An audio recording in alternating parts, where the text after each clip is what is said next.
Hello, digital found for human beings and fellow aliens. What? How many tears were shed by Rich and John after seeing the disaster that is the Panzer Dragoon Zwei remake, and how one of the most beautiful games of all time has been insulted?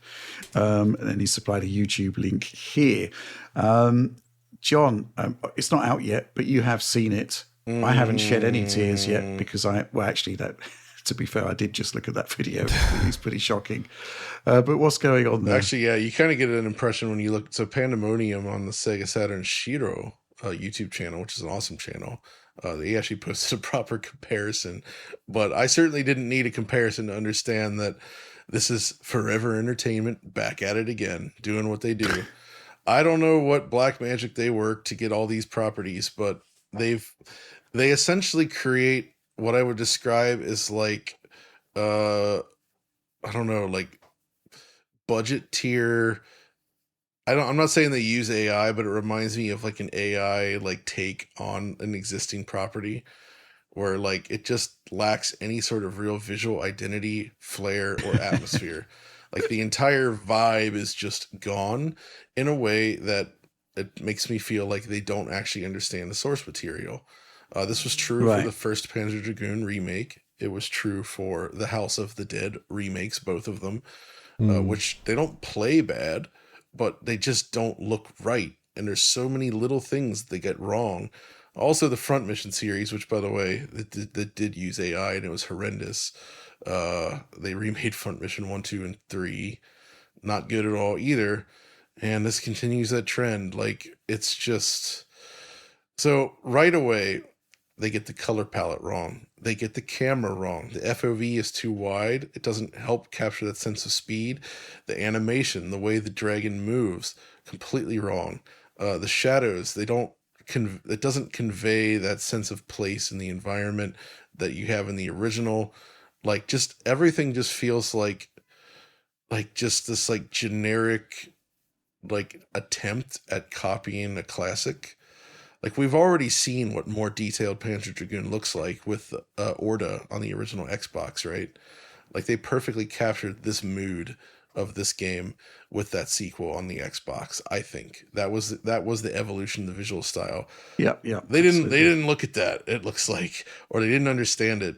But just everything about it, man, like the sense of scale's wrong, the art's wrong, the colors are wrong, the animation's wrong. Everything about it feels slow, uninspired, and just like you're just left looking at it like, why?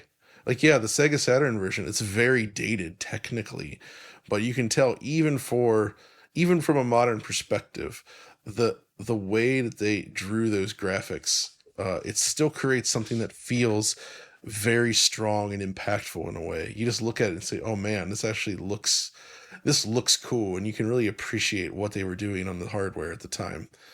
And the second one, it just looks like, what if we just used, like, I'm not saying they did it, but what if we just like visited the Unity asset store and found things that vaguely look like Panzer Dragoon and slammed it together? I don't know what they're doing there, man. I really don't understand it. I assume that Forever Entertainment has found this niche by lowballing studios and then sweeping up these rights to create things for a very low budget, because that's what it looks like. But if you're going to do it in that way, like, I just don't understand why you'd even bother, because this just creates a negative impression of what was a beloved game. Well, who's going to buy this thing? It's going to be the people that really love the original and kind of want to see a sort of good version of the game for modern platforms. And I'm not saying I'm crying, but it's not really what you'd want. Interestingly, Panzer Dragoon 2 on Zwei on Saturn also already has a widescreen mode, if you didn't know. Right. So that was one of the few games on Saturn that actually had proper widescreen support to begin with. And it's just like, I just keep coming back to this camera. Like, the way the dragon is viewed in the original, it's very close to the camera, and it's like angled in a way where the movement through the world just feels fast and fluid. It has an impact. Whereas in the other one, the new remake, it's much further away from the camera, and it just doesn't seem rooted to the ground. It looks like, so those early PS2 Sega Ages games that Sega put out, like Outrun and Afterburner and all that, and Space Harrier, where they just had this generic, ugly art style trying to replicate the original mechanics. That's what this looks like.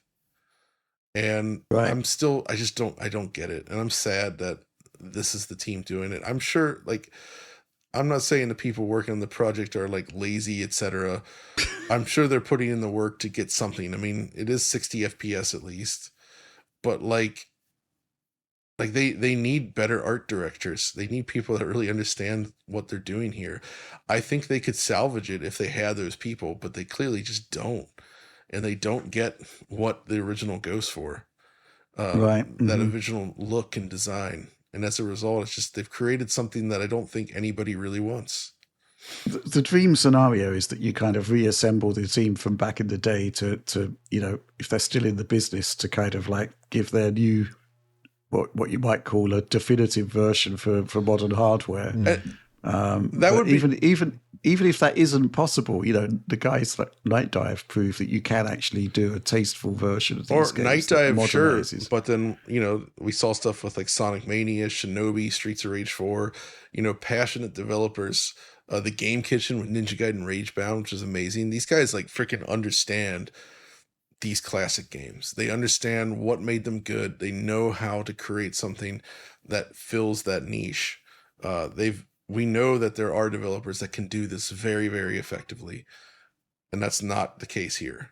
So I really don't like what they've done, and I hope that I hope they stop with this.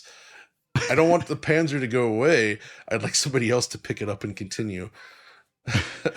So, who owned the rights then? Presumably it wasn't Sega then. I think they do. Or was it? Really? Wow. I'm pretty sure they just like licensed out the IP. I think. Okay. As far as I know, that's what it is. If I click on Steam, what do we got here? Well, that's weird. Maybe not. I don't know. So the publisher is Forever Entertainment, but developers listed as Megapixel Studio SA and Storm Trident SA. So I don't even see mention of Sega here. So the nature of all this, whatever they're doing, is kind of a mystery to me at this point. Will require more research. The camera side of things, I think, is what is actually sort of makes the game just look a lot slower. Yeah, exactly. By pulling the action back, it just doesn't look as exciting. Not it's at all. Basic stuff, really.